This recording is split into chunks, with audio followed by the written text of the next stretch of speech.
Манас айтуу өнөрү башталар алдын расмий ачылуу аземи уюштурулду. Каладагы маданият өкүлдөрү, түштүк регионундагы манасчылар, шаар бийлигинин жетекчилери жана эпосту жандуу угууну каалаган жарандар агылып келди. Төкмакындар манасчы Дөлөт Сыдыковдун ийри самалыгын кубаттап өз өнөрлөрүн тартуулады. Дөлөт Сыдыковду манас айтуу ордосуна ак бата берип, көпчүлүктүн коштоосу менен алып киришти. Элдин биримдигин жана улуттук мурастардын негизин түзгөн эпостон үзүндүлөр башталды.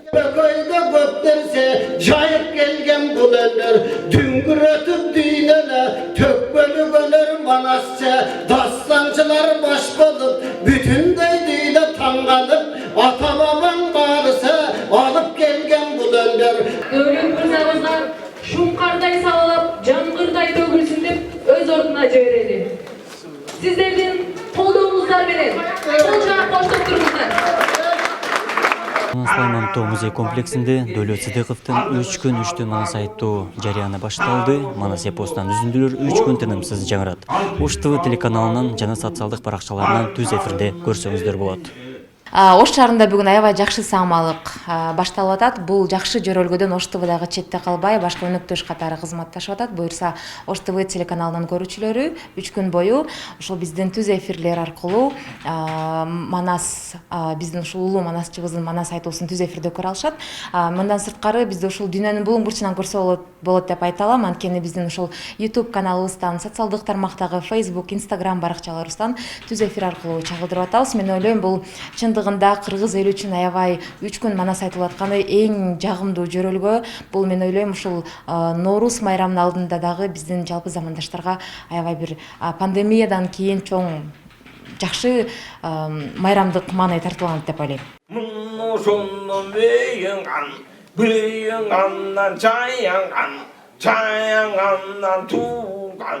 Мухиттей чалкыган манасты айтуу өнөрү жападан жалгыз кыргыз элинин энчисине тийген касиет экендигин манасчы белгилеп, уюштурууга көмөк көрсөткөндөргө ыраазычылык билдирди. Дөлөт Сыдыков өткөн жылдын 12 ноябрында токтобой, эс албай, тамактанбай 14 саат 27 мүнөт манас айткан. Эпосту тыным албай узак убакыт айткан бул окуя өлкөнүн тарыхында алгачкы рет болгон. Манасчы мындай демилге менен элди ынтымакка, биримдикке чакыруу жана Гиннестин рекорддор китебине кирүү максатын көздөгөн. Кыргыз элинин басып өткөн тарыхый жолун чагылдырган эпикалык чыгарманы Сулайман Тооду айтууну жаш кезинен бери эңсеп келгенин Дөлөт Сыдыков белгиледи. Кыздар кадыр дарыган кыргыз журту.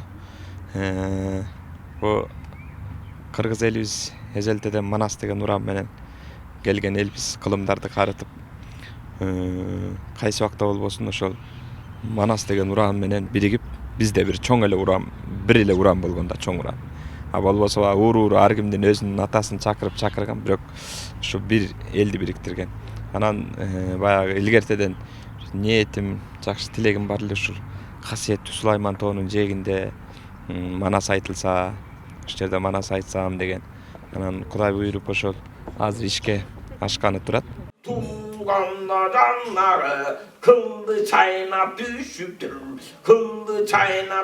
Манас эпосун жана кыргыз каадасын дүйнөгө жайылтуу максатында демилгеленип, шаардык мэрия каржылык чыгымды көтөргөн. Маданияттын ордосу болгон Байыркы калаада 21 март Ноорус элдик майрамы борбордук аянтта чоң салтанат менен белгиленет. Майрамдык иш-чара эстрада жылдыздарынын концерттик программасы менен башталып, сахналык көрүнүштөр коштолот. Кыргыз элинин каада салтын көрсөтүү конкурсу, боз үй түгүү жарышы жана аш фестивали уюштурулат. Кыргыз улуттук спорттук оюндары боюнча мелдештер дагы өтүүдө. Тарыхыбызды, кыргыз элинин каада салтын, ушу эпосубузду башка дүйнө жүзүнө дагы таркатуу боюнча ушул иш-чаралардын бири болуп саналат. Ош мэриясы биз ушул манас айтууда бардык ушу кандай ушул керектүү чыгымдар болобу, ушул жерде кандай жардам көмөктөр болсо ошонун баарына жергиликтүү бийлик жардам беребиз. Берип койгон экен да бир эле жалгыз кыргыздан башка манас айткан эч жерде жок. Сыймыктанабыз, манас айтып калганым үчүн сыймыктанам. Манасыбыз бар үчүн сыймыктанам. Элибизге ушу биз жайылтышыбыз керек. Мына бүгүн Дөлөт баштады, 3 күн манас айтылат. Биз түштүктүн манасылары ушуну колдоп, ояк буягынан демирчү болуп ушундай колдоп сүрөп туралы, баягы Каныке энебиз Тайторуну сүрөгөндөй сүрөп туралы, колдоп туралы деп келип турабыз. Kalbayıptan atanım, akılbek aytkan emmes. Манас айтуу иш-чарасы 3 күнгө созулат. Манасты жандуу угууну каалаган жарандар үчүн музейдин эшиги ачык. Ал эми Ош ТВ телеканалы бул самалыкты аягына чейин түз эфир аркылуу чалдырып берүүнү улантат. Абдумалик Базарбаев, Элеман Акбаев, Ош ТВ. Kayıptan gelip tağıldın, dev oşunluğu surasan, kara kanın nedinde, özün görgön canağı,